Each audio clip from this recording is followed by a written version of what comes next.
우리 누가복음을 계속 같이 함께 말씀을 보고 있습니다. 특별히 오늘 이 2장 40절부터 41절부터 52절까지 말씀은 예수님께서 12세 때 있었던 일인데요. 특별히 누가가 이것을 기록하고 있습니다. 다른 복음서들은 예수님의 유년기를 기록하고 있지는 않은데요. 무슨 이유가 있었겠죠? 이 복음서들이 예수님의 자라는 과정을 좀 더 자세하게 기록했으면 더 좋지 않았을까 생각이 드는데, 그래도 적어도 이 기록이 있어서 감사한 생각이 듭니다. 그래서 이 12세 사건 이후에 건너뛰어서 예수님의 공생애가 시작돼서 30세 사건부터 다시 시작이 되죠. 이 지난주에 저희가 무엇을 봤냐? 지난주에 아기 예수를 데리고 이 마리아 엄마의 정결 예식과 아기를 헌신례를 드리려고 예루살렘에 가서 예루살렘에서 특별히 시므온과 안나를 만나서 하나님께서 그분들에게 이 아기 예수가 하나님께서 준비하신 메시아인 것을 확인하는 장면들을 봤고, 특히 메시아를 기다리는 그 마음을 가진 시므온과 안나를 보았습니다. 그러고 나서 갈릴리 나사렛으로 돌아갔죠. 태어난 거는 베들레헴에서 태어났지만은 사는 동네는 나사렛이기 때문에 나사렛으로 돌아갔습니다. 베들레헴은 예루살렘에서 한 8km 정도, 9km 정도 떨어져 있지만은 나사렛은 한 145km 정도 떨어져 있어요. 그 당시 물론 대중교통이 있었는지 잘 모르겠지만은 있었다 할지라도 요즘처럼 그게 빠르지는 않았겠죠. 그래서 굉장히 며칠 동안 가서 다시 나사렛으로 돌아간 것으로 봅니다. 가서 자랐죠. 예수님께서 자랐을 때 저희 지난주 마지막 말씀이 뭐였냐? 아기가 자라며 강하여지고 지혜가 충만하며 하나님의 은혜가 그 위에 있더라. 그래서 제가 부모님들에게 이 세 가지 기도 제목 말씀드렸죠. 자녀분들이 강하여지게 지혜가 충만하게 또 하나님의 은혜 위에 자라갈 수 있도록 기도하십시오 말씀드렸는데, 이건 뭐냐? 강하여지고 지혜가 충만하고 하나님의 은혜가 위에 있다 하는 것은 뭐냐? 아이가 육체적으로 또 지적으로 영적으로 심리적으로 전 인격적으로 건강하고 균형 있게 잘 자라갔다는 의미를 가지고 있습니다. So kids, we pray for you. We pray that you would grow physically strong, spiritually strong, intellectually strong. And we pray for you that you are spiritually really strong in Christ, and that we pray that you be more like Christ each day. And that's our heart for you. 이 아이들이, 그래서 우리가 부모로서 정말로 운동만 잘하는 것 원치 않죠. 공부도 잘하기 원하고 또 아이가 인격적으로도 건강하기 원하고 특별히 영적으로 건강하게 자라기 원하는 마음이 있습니다. 그래서 그것은 우리의 능력으로 할 수 없는 걸 아시죠? 하나님의 은혜가 필요하다. 하나님의 은혜가 있어야지만이 하나님의 능력으로 아이가 자랄 수 있게 도와줄 수 있다. 이게 오늘 말씀 첫 번째로 보기 원하는 부분인데요. 예수님의 성장하실 때 이 전인격적으로 하나님의 지혜로 자라가시는 부분을 같이 보기 원합니다. 41절 말씀에요. 그의 부모가 해마다 유월절이 되면 예루살렘에 가더니 그래요. 해마다 유월절에 가는 것은 모세 율법에 이제 명령되어진 부분이었습니다. 모든 이스라엘 남자들이 매년 3번씩 예루살렘에 가는 것이 율법이었어요. 이 모세 율법에 특히 신명기에 보면은 모든 남자가 3번, 특별히 무교절과 칠칠절과 초막절에 3번 가는 건데, 이 무교절과 칠칠절과 초막절이 또 다른 말로는 유월절과 또한 오순절과 장막절과 같은 말입니다. 그래서 유월절과 오순절과 장막절에 가게 되어 있었는데요. 이 포로 시대, 이제 이스라엘이 바벨론과 아수르 포로 시대를 지나서 그 다음부터는 사람들이 너무 많이 흩어져 있던 거예요. 포로 시대에 너무 멀리 흩어져 있으니까 1년에 3번씩 예루살렘에 갔다 오기가 힘들었던 거죠. 여러분들 예루살렘에 가는데 150km 정도는 그래도 한다. 근데 막 300km, 400km 떨어져 있는데 1년에 3번씩 왔다 갔다 하기 쉽지 않았겠죠. 그러니까 그 당시 어떻게 했냐? 6월절에만 꼭 오자. 그래서 6월절에는 오자 하고 이제 바꿨던 거죠, 원칙을. 그래서 적어도 6월절에는 다 오는 걸로 하고, 동시에 나중에 그 랍비 힐렐이라는 사람이 있었는데요. 힐렐이라는 사람이 이것을 남자들에게만 적용하는 것이 아니라 6월절 예식 가운데 여자분들도 함께 하자, 그렇게 하는 것을 관례로 다시 바꾼 사건이 있었습니다. 그래서 이제 요셉과 마리아가 해마다 유월절 절기를 참석했죠. 이건 뭐냐? 이들이 율법을 철저하게 엄격하게 지키는 노력이 있었다는 거죠. 이 아이들이 있었지만은 자신들의 그 하나님을 향한 경건한 마음을 지키는 것을 볼 수가 있습니다. 42절 말씀에 예수께서 12살이 되었을 때 그들이 이 절기의 관례를 따라 올라갔다 그래요. 그래서 유대인 아이들이 이제 교육을 받는데 아이들을 향한 유대인들의 교육이 굉장히 엄격하게 수행된 것을 사람들이 굉장히 세계적으로 유명하죠. 유대인들이 아이들을 교육하는 엄격한 것 자체가. 그리고 6살이 되면은 아이들에게 쉐마를 외우고 시편 중에 중요한 구절들을 외우게 합니다. 쉐마는 신명기 4절부터 4절과 5절 말씀인데요. 신명기 4절 5절 말씀에 이스라엘아 들으라 우리 하나님 여호와는 오직 유일한 하나님이시니 너는 마음을 다하고 뜻을 다하고 힘을 다하여 내 하나님 여호와를 사랑하라. 그래서 이것이 쉐마, 이스라엘의 6살 된 아이들이 다 외워야 될 말씀이었어요. 여호와 하나님은 유일하시고 내가 마음을 다하고 힘을 다하고 뜻을 다해서 하나님 여호와를 사랑해야 되는구나. 근데 이게 말씀하시죠. 이것이 예수님께서 말씀하신 뭡니까? 첫째 가는 계명이죠. 첫째 가는 계명. 그래서 어릴 때부터 아이들이 하나님을 사랑하는 것이 얼마나 중요한지를 가르치는 거죠. 그래서 이 쉐마 보면 6절, 7절 보시면은 하나님께서 명령하시죠. 오늘 내가 내게 명하는 이 말씀을 너는 마음에 새기고 내 자녀에게 부지런히 가르치며 집에 앉았을 때든지 길 갈 때든지 누워 있을 때든지 일어날 때든지 이 말씀을 강론할 것이며 이렇게 말씀하시죠. 그래서 이 쉐마는 첫 번째로 부모에게 아이들을 하나님과 교제권 가운데 들어갈 수 있도록 가르치는 영적 책임을 강조합니다. 그래서 부모들이 가르치는데 그냥 가르치는 것이 아니라 앉아 있을 때라든지 누워 있을 때라든지 길 갈 때든지 어느 때든지 하나님의 말씀을 가르쳐야 되는 영적 책임이 있다는 거죠. Kids, your parents are responsible for your spiritual walk with God. They need to teach you how to love God and live for Him.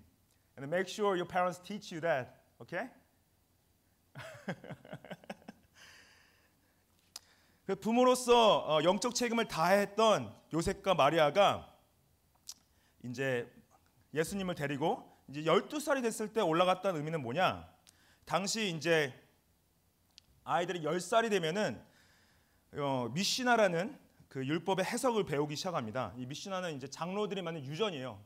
전통과 같은 가르침인데 그러면은 이제 그 미시나를 배우다가 13세가 되면은 소위 율법의 아들이라는 명칭으로 회당의 회원이 될 수가 있었어요. 13세가 됐을 때. 근데 그 13세가 율법의 아들이라는 그 명칭을 받기 전에 12살이 되면은 예루살렘의 아이들을 데리고 와서 예루살렘 성전도 보여주고 예루살렘 성벽도 보여주고 예루살렘 전체를 돌아다니면서 아이들을 가르쳐주는 관습이 있었다고 합니다. 그래서 이 탈무드 구전에 아니면 미시나의 기록에 의하면은 유대 소년들이 13세가 되기 전에 1년이나 2년 전에 와서 예루살렘에 관한 부분들을 부모님과 함께 배웠다 이런 기록들이 있습니다.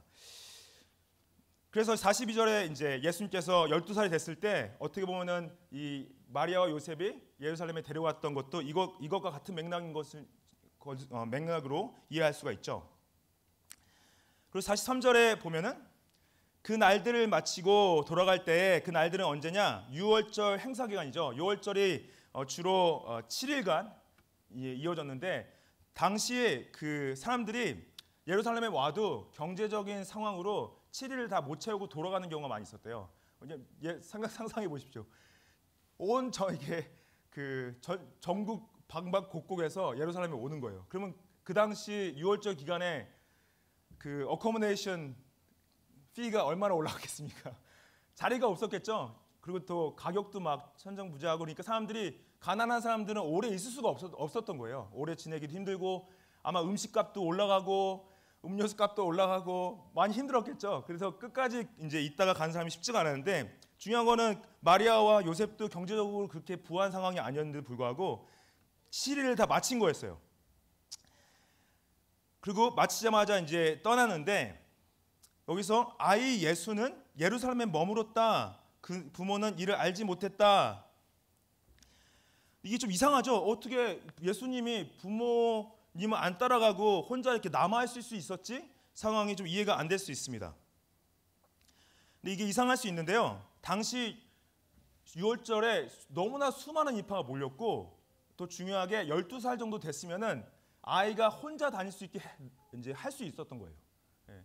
요즘에는 뭐 상상도 못할 일이지만은 저희 어렸을 때만 해도 한국에서 12살이면은 뭐 혼자 버스 타고 전주 타고 어디 멀리 왔다 갔다 저희 윗대분들은 뭐 더 어렸을 때도 막 멀리 막 가셨던 것 같아요. 그래서 그 이상한 일이 아니었어요. 12살 아이가 6월절에 수많은 인파가 몰렸을 때 엄마 아빠를 항상 따라가 다닐 필요가 없었던 거죠. 여기저기 그 같은 또래와도 몰려다니고 구경도 하고 먹을 것도 먹고 하기 때문에 그리고 당연히 부모들은 이 저기가 끝나면은 돌아갈 때 귀향할 때는 가족 단위로 아니면은 그 족속 단위로 돌아갔기 때문에 같이 친족들하고 돌아가는 거예요. 그 cousins going with relatives 돌아가니까 당연히 같이 돌아오고 있겠지 생각을 했던 거죠. 이게 전혀 이상한 상황이 아닌 거죠. 예수님이 당연히 우리 행렬에 같이 따라하고 있겠지 생각을 하시고 있던 거예요. 그래서 44절 보시면은 동행 중에 있는 줄로 생각하고 하룻길을 간 후에 친족과 아는 자 중들 찾되 그러죠. 하루를 가나서 이제 하루 정도 가고 나면은 이제 어느 일정한 장소에서 다 같이 쉬는 거예요. 친족들과 아니면 같은 족속들 사람들끼리 모여서 같이 쉬고 특히 나사렛 사람들과 같이 가고 있었겠죠. 같이 쉬는데 이제 하루 종일 그냥 같이 걸어왔다 생각하고 그 저녁에 찾는데 없는 거죠.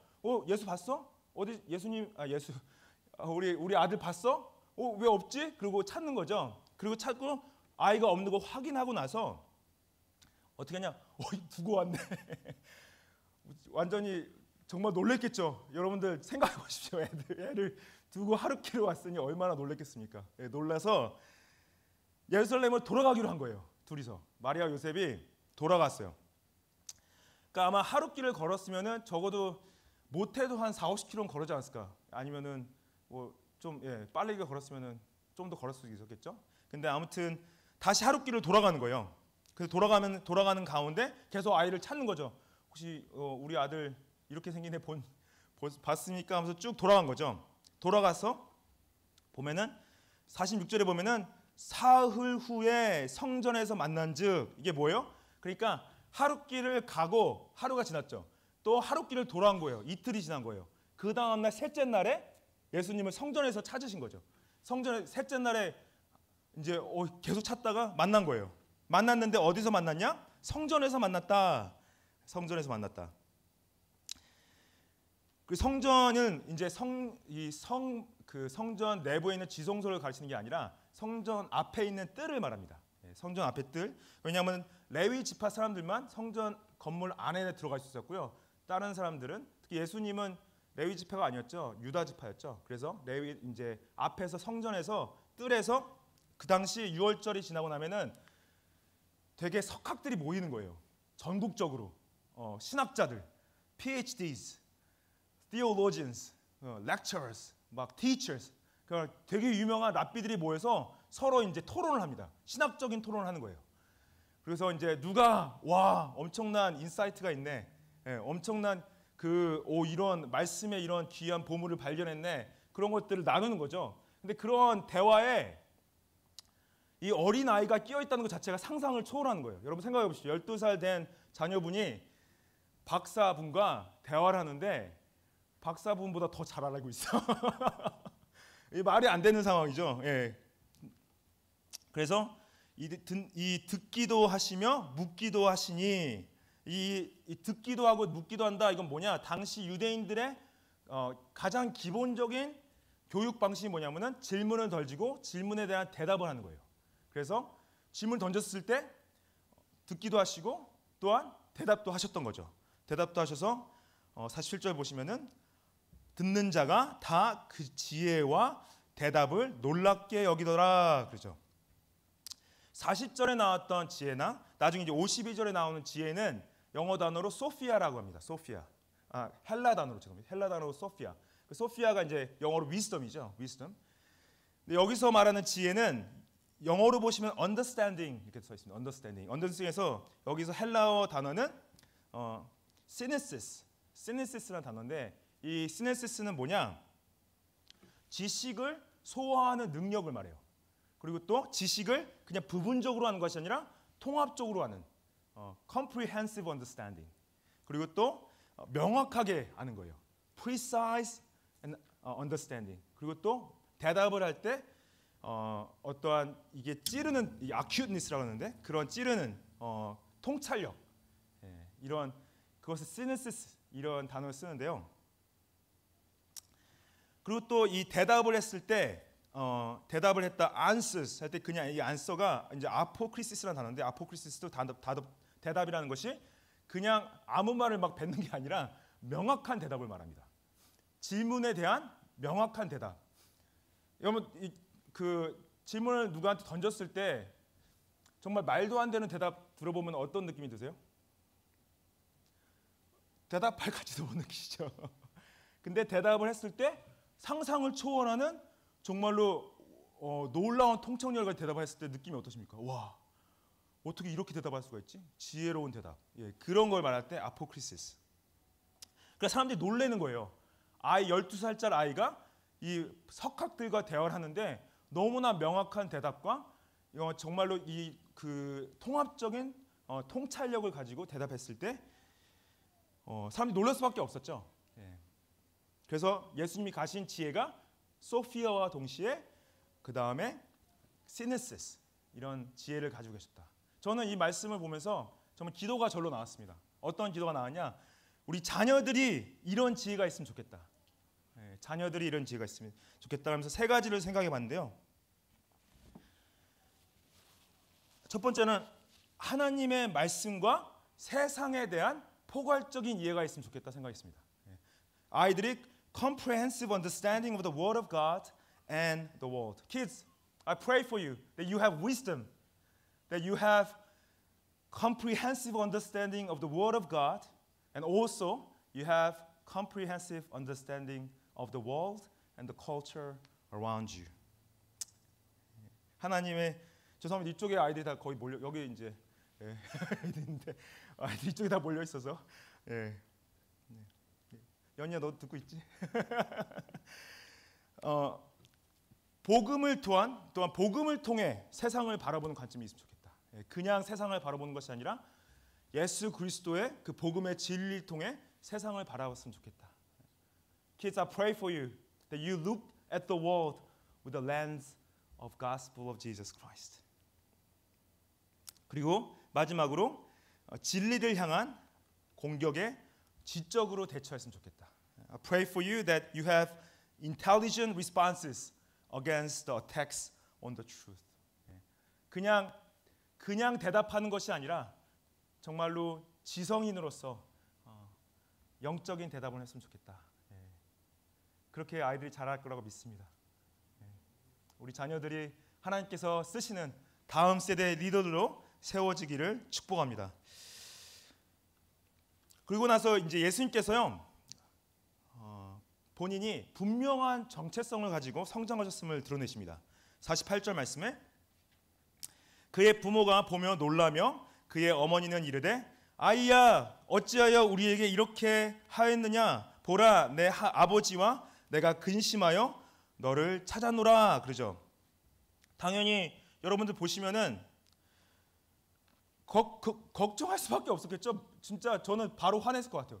저 말도 안 하고 같이 안 오고 거기 남아 있으면 어떡해? 화냈겠죠.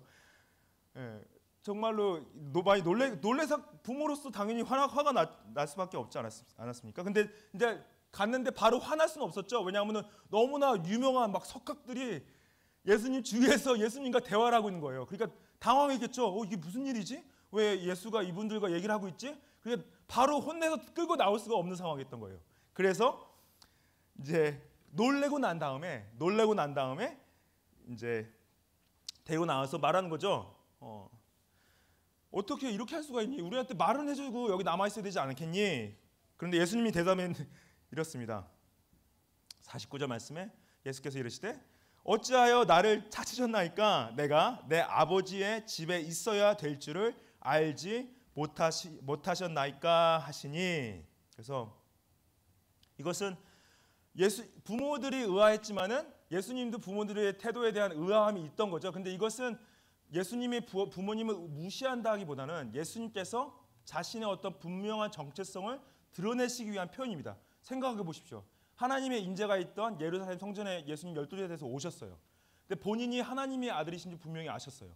아, 여기가 나의 집이구나. 여기가 나의 아버지의 집이구나. 그것을 드러내기 원하셨던 거죠. 드러내기 원하셨던 거죠. 그래서 여러분들 예수님이 이런 질문했을까요? 아, 내가 메시아가 맞나? 내가 하나님의 아들이 맞나? 의심하셨을까요? 일말의 의심이 없었던 거예요. 본인이 분명히 하나님이 보내신 메시아로서 그분의 독생자 되심을 아셨던 거죠. 그래서 내가 내 아버지의 집이 있어야 될지 아셔야 돼. 그래서 근데 50절 말씀 보면은 그 부모가 그가 하신 말씀을 깨닫지 못했다. 이건 뭐냐? 요셉과 마리아가 예수님께서 어렸을 때 태어나는 과정 가운데서 천사도 만나고 멜리사벳도 만나고 시므온도 만나고 안나도 만났지만은 마음 가운데 어떠한 이 예수님의 정체성에 대한 확신이 자리 잡고 있지 못했던 거예요. 그렇지, 너는 하나님의 아들이지, 여기는 아버지의 집이야, 여기가 너의 집이야 말할 수 있는 어떤 그런 확신 가운데 있지 아직 못했다는 표현이 아직 그가 하신 말씀을 깨닫지 못했다 하는 거죠. 나중에 예수님께서 공상의 사역을 하실 때도 마리아가 그 자녀들과 함께 와서 예수님이 그렇게 사역을 하시는 것에 대해서 반대하는 모습이 나타나지 않습니까? 그때까지도 확실하게 예수님이 누구신지에 대한 이해가 자리 잡고 있지 못했다는 거죠. 예수님께서 나중에 이제 누가복음 10장 22절에 가면 이렇게 말씀하세요. 내 아버지께서 모든 것을 내게 주셨으니 아버지 외에는 아들이 누구인지 아는 자가 없다 그래요. 내 아버지 외에는 내가 그분의 독생자인지 아는 사람이 없다. 아들과 또 아들의 소원대로 계시받은 자 외에는 그래요. 하나님이 결정하시고 내가 드러낸 사람 외에는 내가 하나님의 독생자 되는 것을 아는 사람이 없다 이렇게 말씀하시는 거죠. 그래서 은혜인 거예요. 여러분들이 예수님이 메시아이신 것을 아는 것 자체가 하나님이 계시하신 것이고 하나님이 허락하신 완전한 은혜이십니다. 그럴 때 여러분들 예수님은 본인의 정체성이 확실했죠. 나는 내가 누구인지 안다. 그럼 나는 누구인가에 대한 정체성이 확실하십니까? 우리는 누구냐? 우리는 죄인입니다. 그게 우리의 정체성이에요. 우리는 죄인이다. 그것이 인정되지 않으면 예수님을 만나실 수가 없습니다. 나는 죄인이다라는 정체성이 확실해야 되고요. 그때 무슨 생각이 드냐? 그렇지, 나는 내가 죄인됨에 있어서 나 자신을 구원할 수가 없지. 나의 죄성에 대한 문제를 내 자신이 해결할 수가 없지. 나의 죄에 대한 문제를 해결하신 분을 내가 믿고 의지할 때 나는 하나님의 자녀가 되는 권세를 받습니다. 죄가 없으신 분이 죄인들을 위해서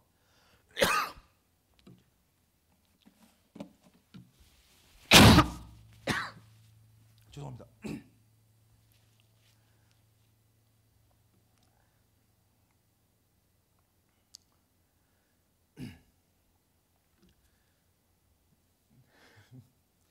제가 항상 후회하는 게 있어요. 뭐냐면은 물을 저기다 내려놓고 그냥 잊어버리고 올라올 때가 있습니다. 아무튼 전선님 컵 좀 주시겠어요? 아니요, 그 컵, 거기 주십시오. 그거, 주십시오.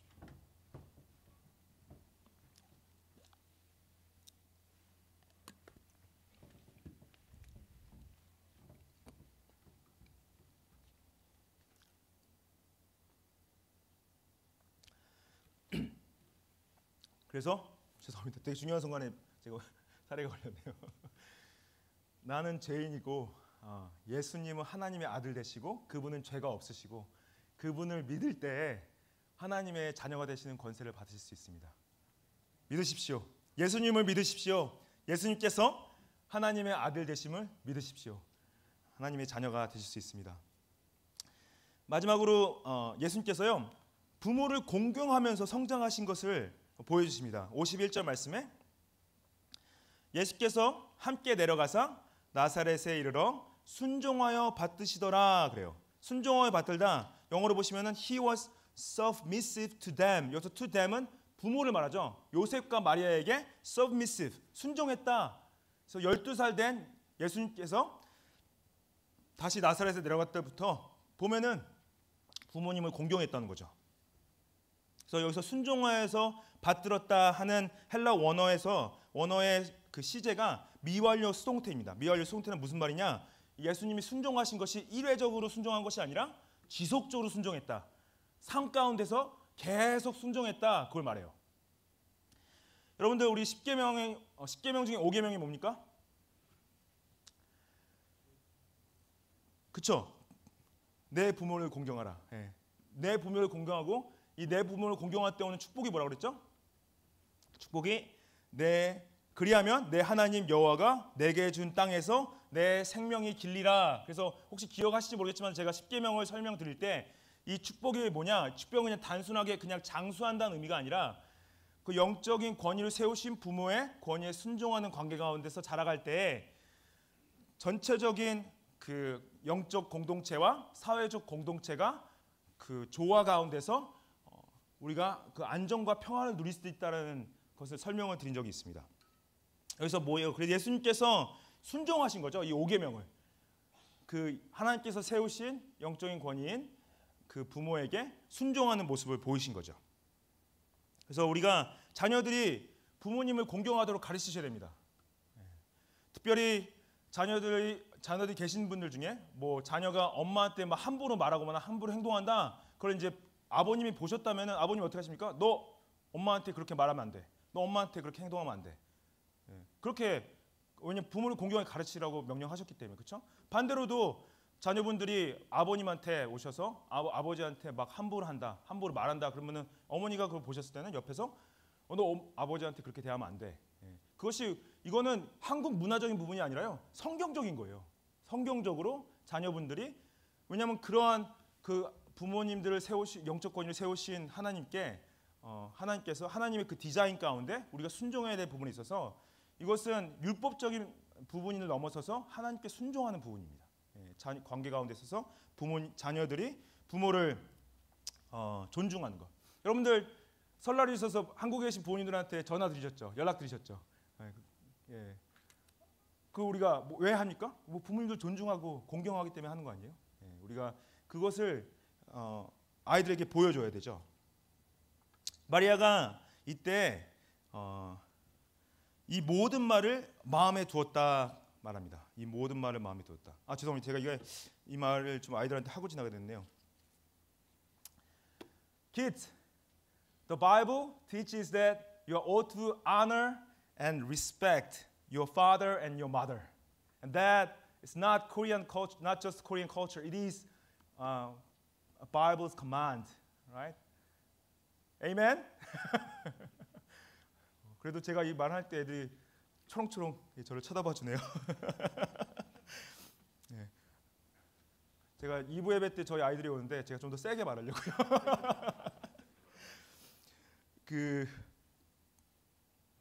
마리아가 이 마음을 두었다 하는 건 뭐냐? 마리아가 그동안 계속 이 사건들이 날 때마다 계속 마음에 그것을 쌓아두는 장면들이 나옵니다. His mother treasured up all these things in her heart. 이게 뭐냐? 예수님의 그 언행을 계속 주의 깊게 관찰하고 있다는 거죠. 이게 정말로 하나님께서 말씀하신 메시아가 맞나? 이 아이가? 하지만 아직 이 마리아 마음가서도 정말 설마 그런 마음이 좀 섞여 있었던 것 같아요. 그렇죠? 상상이 되겠습니까, 여러분들? 여러분들 자녀가 하나님의 아들이시고 메시아래요. 정말 힘들었겠죠. 솔직히 인간적으로 받아들이기 쉽지 않았을 것 같다는 솔직히 마리아의 마음이 동정이 좀 갑니다. 솔직히 저는. 52절 말씀에 예수는 지혜와 키가 자라나며 하나님과 사람에게 더욱 사랑스러워 가시더라. 이 52절 말씀은 처음에 나왔던 40절 말씀과 반복되어진 말씀인데 뭐가 다릅니까? 지혜와 키가 자라가며 하나님과 사람에게 더욱 사랑스러워지더라. 이렇게 써 있죠. 하나님과 사람에게 더욱 사랑스러워지더라. 영어로 보시면 in favor with God and man. 이거 물론 이 말씀의 좀 더 신학적인 관점은 예수님의 인성과 신성이 완전한 조화를 이루어 가심을 표현하는 부분이긴 해요. 근데 더 중요한 건 뭐냐면은 예수님께서 지혜와 키가 자라나면서 관계적으로 하나님과 더 깊어지고 관계적으로 사람과 더 깊어졌다고 말씀하시는 겁니다. 그래서 우리가 바라는 게 뭡니까? 우리가 바라는 게 뭐냐? 우리의 자녀들이, 우리의 다음 세대가 정말 그들의 지혜와 키가 자라갈 때 정말 영적으로, 지적으로, 육체적으로 또한 감정적으로, 심리적으로 자라갈 때 그 전인격적으로 자라가는 가운데 있어서 하나님을 더욱 사랑하고 사람들을 더욱 사랑하는 가운데 있어서 하나님의 사랑을 더욱 받고 사람들에게 더욱 사랑받기 원하지 않습니까? 그래서 이 아이들이 우리가 관계적인 성장을 하기 원해요. 우리가 예수님께서 지혜로 성장하셨습니다. 예수님의 지혜는 소피아 그리고 시네시스. 또한 예수님께서 부모를 하나님의 아들이신 자신의 정체성이 분명하게 자라셨죠. 우리 아이들의 정체성은 뭡니까? 하나님의 자녀. 예수 그리스도 안에 하나님의 자녀임을 아이들이 잊지 않았으면 좋겠어요. 우리도 마찬가지죠. 그리고 또 예수님께서 부모님들 공경하면서 제5계명을 순종하며 커가셨습니다. 이 관계 가운데 있어서 우리가 하나님의 사랑과 아이들이 사람들의 사랑을 받는 귀한 축복이 있기 원합니다. Kids, I bless you that you have the favor of God and favor of man. Let's pray together. 같이 기도하시겠습니다.